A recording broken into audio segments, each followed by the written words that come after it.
How are you?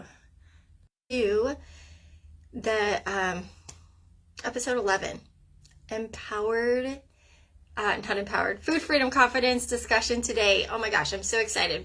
We're going to be joined with Sierra, so I'm going to have her hop on real quick. And so I am Hannah Hips, and Sierra Spencer is hopping on right now. We are loving veggie eaters, eating psychology coach. Sierra is an amazing diet recovery coach and weight neutral coach, and I am a yoga instructor and I would say meditation guru. So, welcome to our live today. We are super excited to talk about this because have you ever thought, I can't eat this because I will never stop eating again? And it's usually the foods that we've deemed forbidden or foods that we really find pleasurable and that we love. And we are afraid if we start eating them that we won't. And you probably experienced that exact thing. And we're going to talk about why you experience that, why it's happening, and how you can actually kind of overcome that, because there's nothing wrong with you. You're not defective. It's not your fault. We are going to talk science for you, and we want to start off with a couple stories, and I'm going to have Sierra tell the stories because she's so good at telling the stories. Yeah, so like Hannah said, we feel like if we allow ourselves pleasure, we allow ourselves to eat something yummy, like a cookie or chips, like we'll never be able to stop.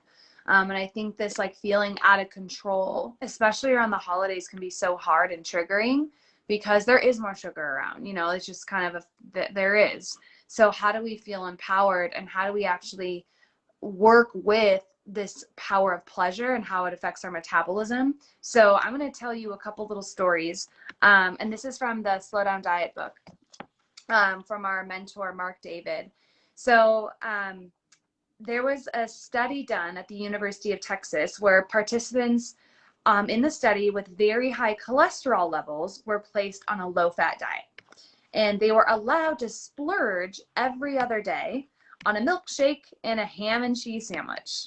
So according to conventional wisdom, right, what we all know in diet culture, right, they should have experienced a high rise in blood cholesterol, but there wasn't. So after eating their ham and cheese sandwich and milkshake, they were like, oh, well, their level should spike, and they didn't. The only elevation that they showed was their level of enjoyment.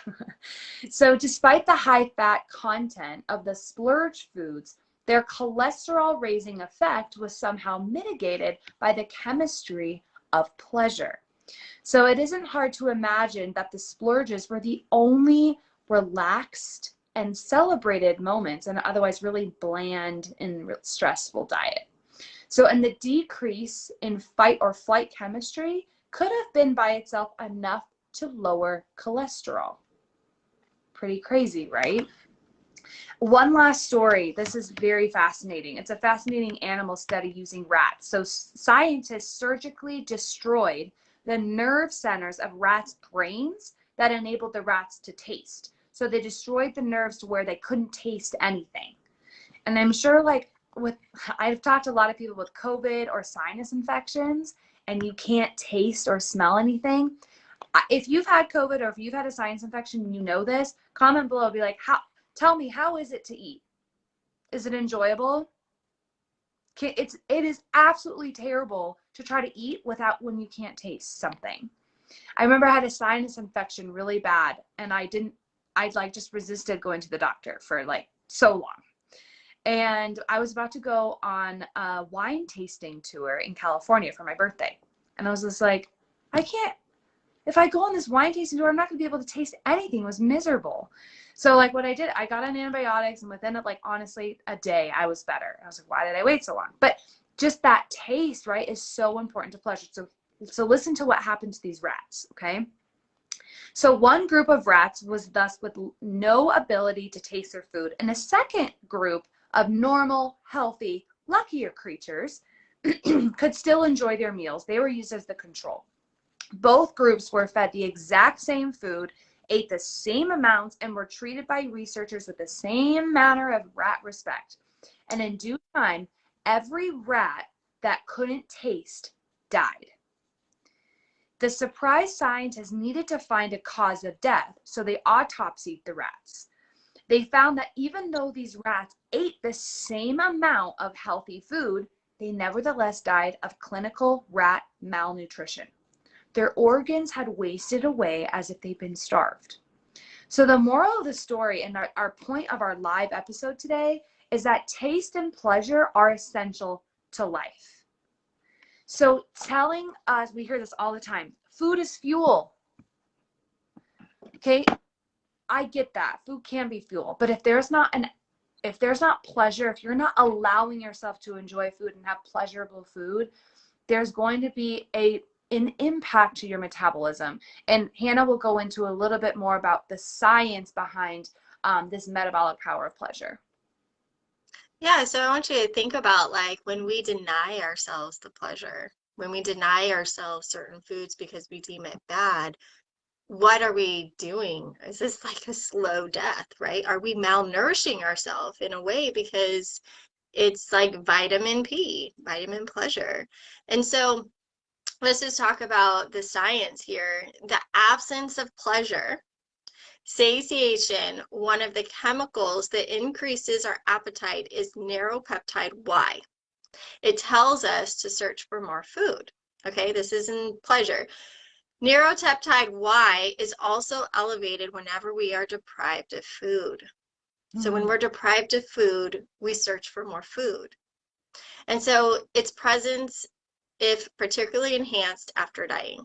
So if we've been depriving ourselves and restricting certain foods, then we're going to be searching for more food. So if we're telling ourselves we can't have, like, we're talking about this because the holidays are coming up, right? There's lots of desserts, lots of sweets, lots of pleasurable foods, foods that we only give ourselves this time of year. What tends to happen this time of year?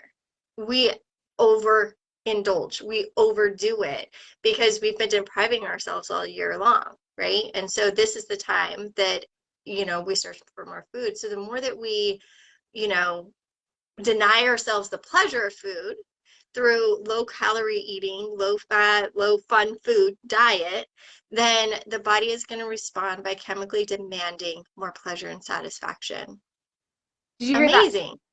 Demands it. Like neuropeptide Y, it gets increased because it's like, hey, your brain is basically, yeah, where's the pleasure? I didn't get any satisfaction from eating.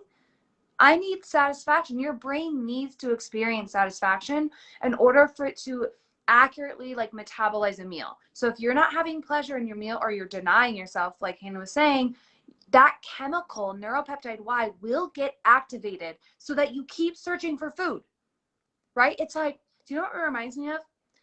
I remember when I was like in my dieting days, like clean eating phase, it's like I would really want something sweet. So I would eat some grapes. And then that didn't do it. I still wanted something sweet. So I was like, ooh, what else? I'm like, ooh, graham crackers are like kind of sweet, but like low fat. I'll just eat some graham crackers. I would eat like 4 or 5 graham crackers. That still didn't do it. And then I was like, ooh, I'll just have some really, really dark chocolate. Maybe that'll help. That didn't do it. And then finally I would just pig out on the chocolate chip cookies that were stashed in the freezer. Right? It's like, because my brain, like I was like, I wasn't allowing myself pleasure. I kept eating and eating and eating and eating and eating to try to get the pleasure. Right? So that's what your brain, it's not willpower. Okay? It's not because I didn't have enough willpower. It's because that neuropeptide Y and your brain is like, I need to be satisfied. And you're not satisfying me. You're feeling guilty all the time. Right? You're feeling guilty, you're feeling ashamed, and you're not actually allowing yourself to enjoy your food. You have to have pleasure in your diet. Yeah, and it's like we bring this up because we want you to recognize that it's not you. It's not you. It's not that you don't have enough willpower. There's something biologically going on. And that's why we talk about this so much, because the body itself is an amazing machine. It is a machine. It's a vehicle. It's amazing. And it is going to do everything that it can to keep you alive. And when we say pleasure, that can mean many different things. It doesn't mean just sweets. It doesn't mean just sugar. Pleasure is texture, aroma, flavor, like richness of a meal. That is pleasure. Ambiance, environment. All of these things have to be a part of your meal. And then that way your body and your mind are like, ah, I'm complete. Yep. So I remember when I was eating a low calorie, low fat diet and like nothing gave me pleasure. Like I was like eating things because they were low calorie. I was eating things because they were low fat. And I ended up eating more because it wasn't really satisfying what my body really needed. When I started to add more fats into my diet, like whole foods into my diet, I get satisfied a lot quicker and I'm less like I feel less deprived because I'm like giving myself exactly what I want. And this is what pleasure means. It's not just like eating all the candy. It's like, what can you do to bring more pleasure into your meals, which is going to bring more satisfaction, which is going to allow you to stop eating when you're full. If you keep telling yourself, I can't eat this, I can only have one, well, guess what? You're depriving yourself. That is deprivation. And that is going to activate neuropeptide Y, which is going to help make you search for more food. So when you start eating something and you feel like you can't stop, it's because you're denying yourself. Yeah. So the lesson that neuropeptide Y teaches us is that we cannot escape the biological imperative to party and enjoy our food. So let us ask you this.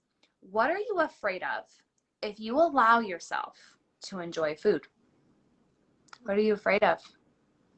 Do you think you'll eat and eat and eat and never ever stop? Do you think you'll gain a ton of weight and just keep gaining and gaining and gaining? So here's what we're going to say about that. That's not what happens. Okay. You know what? Yeah, at first, if you've been denying yourself chocolate chip cookies for 10 years and you finally get one, do you think you're just going to eat one? Probably not. But you will stop eventually. It's happened time. It's called the habituation effect. There's just like neuropeptide Y, lots of science. We have lots of science that we help you with in step by step in our programs, right? So it's called the habituation effect or allowance, again, which we walk you through this process in our programs. We promise you, we have food freedom. Hannah and I are totally good with food. We don't feel crazy around food anymore. I promise you, I do not eat cookies until I'm sick anymore. I eat like one. Sometimes if it's really good, maybe I'll have another one, but like I'm good. I don't need, like I'm fine. And that is possible for you too. Because once you've made peace with those foods, you've allowed pleasure back into your life without guilt or fear. I wrote this down. Just because you're having it doesn't mean you're allowing it. So just because you're eating fudge and cookies and all this stuff right now doesn't mean you're actually allowing it without guilt. And that's the process we teach you. Because once you can live your life without guilt or fear, you can find true freedom with food and have an easy, balanced way of eating and living. And that's what we want for you. It's totally possible. So let us know if this was helpful, your takeaways. Maybe share with us one way that you can add a little bit more pleasure into your meals. You know, what kind of plate you're eating on or where you're eating or what you're eating, all of the things, because it's not just one thing. It's not just what you're eating. It's like how you're eating it. So Yeah. go find some pleasure. Yeah. Love it. So thanks so much for joining us and let us know any questions in the comments. We will see you next time. Bye.